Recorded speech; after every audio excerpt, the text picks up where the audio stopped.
उत्तर प्रदेश में कानून को बंधक बनाकर व्यवस्था में सेंध लगाने की इजाजत किसी को नहीं है। बहन बेटी के साथ छेड़खानी या कानून व्यवस्था को तोड़ा तो अगले चौराहे पर अपराधियों का इंतजार यमराज करते मिलेंगे।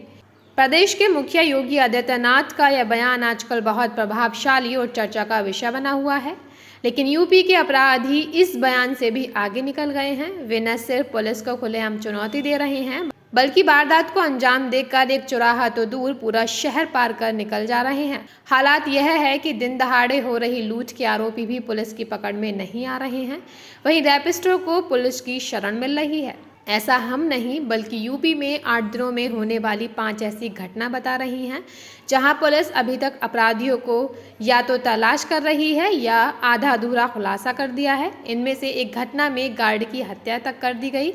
इन घटनाओं के अपराधी पकड़ लिए जाते अगर अगले चौराहे पर अपराधियों को यमराज मिल गए होते।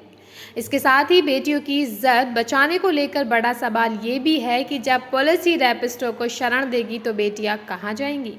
पहली घटना मिर्जापुर की है, जहां 12 सितंबर 2023 को एक्सिस बैंक के बाहर लूट की बड़ी वारदात को अंजाम दिया गया था। बाइक सवार बदमाशों ने दिन दहाड़े गार्ड की गोली मारकर हत्या कर दी, फिर कैश वैन का बक्सा तोड़कर फरार हो गए थे, जिसमें 40 लाख रुपए थे। बदमाशों की फायरिंग में 2 लोग घायल भी हुए।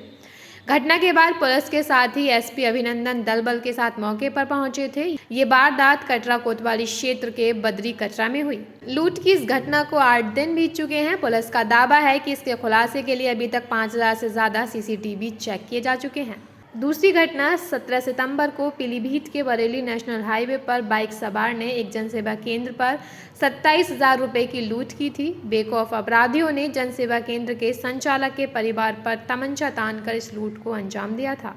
घटना की जानकारी पीड़ित ने स्थानीय पुलिस को दी। सूचना मिलने के बाद पुलिस मौके पर पहुंची थी। पीड़ितों से पूछताछ के बाद पुलिस मौके से चली गई थी, लेकिन अभी तक इस मामले में पुलिस के हाथ कुछ भी नहीं लगा है।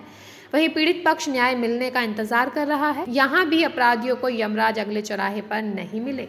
तीसरी घटना 15 सितंबर को सीतापुर में बाइक सवार बदमाशों ने गल्ला व्यापारी से दिन दहाड़े लूट की वारदात को अंजाम दिया था। बाइक सवार बदमाशों ने गल्ला मंडी परिषद के अंदर ही गल्ला व्यापारी से रुपयों से भरा बैग लूटा था। गल्ला व्यापारी के मुताबिक बैग में 9.5 लाख रुपए थे। मंडी परिसर के अंदर ही बाइक सवार बदमाशों ने रुपयों से भरा बैग छीन लिया और मौके से फरार हो गए थे।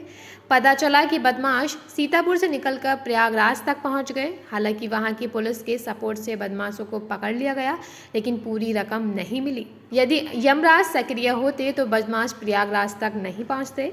व्यापारियों का यही सवाल है कि बदमाशों की इतनी हिम्मत ही कैसे है कि वे दिन दहाड़े लूट करें, क्योंकि उन्हें पुलिस का कोई खौफ नहीं है।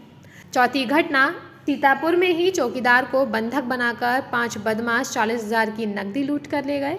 पांचवी घटना प्रतापगढ़ में बैंक की मिनी ब्रांच से तमंचे के बल पर कुछ बदमाश 52,000 रुपए लूट कर ले गए। तो अगले चौराहे पर उस सोहदे का इंतजार यमराज कर रहा होगा।